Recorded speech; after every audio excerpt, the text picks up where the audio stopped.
What is your reaction to the release of this memo?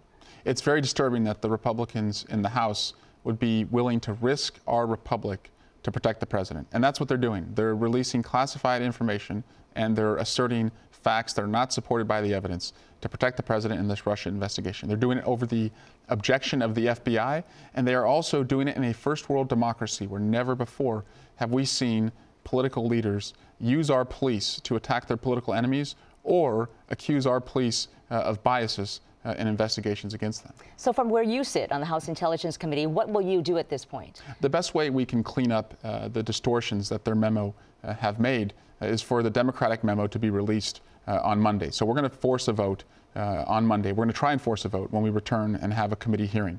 If our memo were released, the public would see 10 pages of details that lay out the true timeline here, that put into focus that this investigation occurred long before the Steele dossier landed in the hands of the FBI. It'll point out that FBI Deputy Director Andy McCabe, that his characterization in the GOP memo is just flatly wrong, mischaracterized, and that the FISA application is mischaracterized. So I think the American people will walk away seeing new, unseen evidence from our memo, but also the FBI's credibility will be bolstered.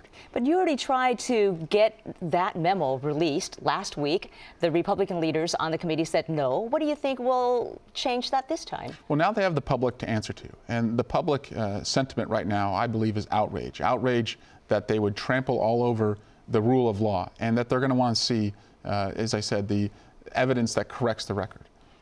And President Trump was asked today, what's his reaction to this? Would he try to fire Deputy Attorney General Rod Rosenstein? And he said, you figure that one out. What do you think that means?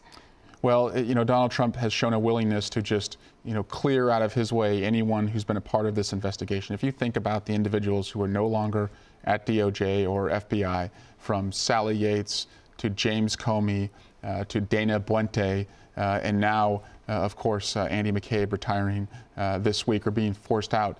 He has an enemies list, and he, one by one, is removing them from this investigation. We must do all we can in Congress to protect Bob Mueller. There's legislation from Republicans and Democrats to do that. And if this is not an alarm for us to do that when we get back, I don't know what is. Do you think he would fire Rosenstein? It looks like he is trying to set the circumstances to fire Rosenstein. And people may ask, well, why does it matter if he fires, Deputy Attorney General Rosenstein? It's because he sets the parameters of Mueller's investigation. He approves the expenditures. He oversees the investigation. That's right. And so he's actually technically the person who would have to fire Bob Mueller. So let's just say, hypothetically, if Rosenstein is fired, what would you do? Because you also sit on the House Judiciary Committee, which would take up any impeachment proceedings if they were to happen. I believe with the support of others, would immediately move for the House Judiciary Committee to take up impeachment proceedings. If he fired Rosenstein, I believe that is clear obstruction of justice, and the House must act. Is that an effort that you would lead? I would work with, with my colleagues and the leaders of the Judiciary Committee and our ranking member, but having, I'm the only Democrat that serves on the Intelligence Committee and the Judiciary Committee. I've, had a real look into the evidence that exists here, and I believe that this would be a clear case of obstruction. But I believe our House leaders have already said that that's a red line that he can't cross.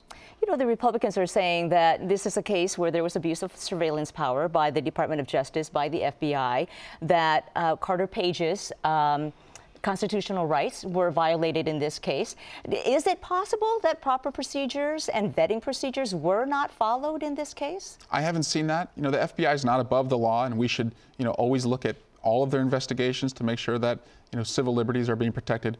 But what it looks like here is that the president is trying to go after the FBI to taint their investigation so that the public sentiment or approval of the FBI is reduced. So if more indictments come against the president or his team, that the public reaction would not be as condemning as it probably likely would be.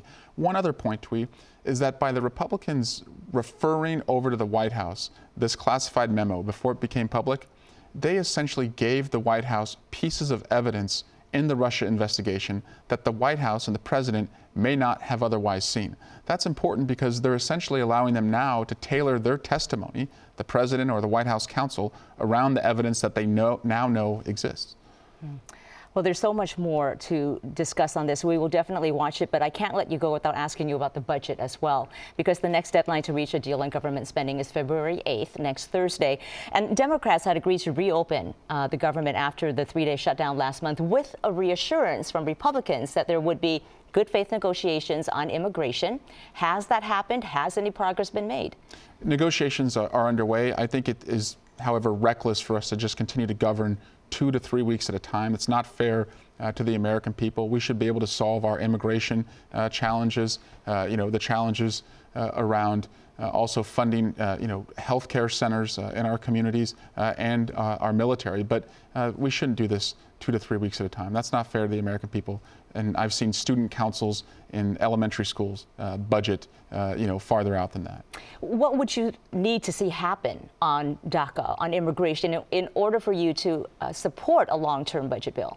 Well, we can address the Dreamer issue by giving certainty to the nearly 700,000 Dreamers who already signed up under DACA. And then if there are other issues around border security or reforming our immigration process, we should look at those. But right now, the president is proposing that we reform and fix DACA, and the trade-off is that we end legal immigration that's existed, like family reunification in our country, for over 50 years. And I'm not going to make that trade. It's a non-starter for you. That's a non-starter for me, and it's unfair to put the Dreamers in that position. So then, just real quickly, would you back the threat of another government shutdown if you can't reach a compromise? Well, I'm not going to propose a government shutdown. I'm going to propose that we think big and solve, the issues that we were sent to take care of.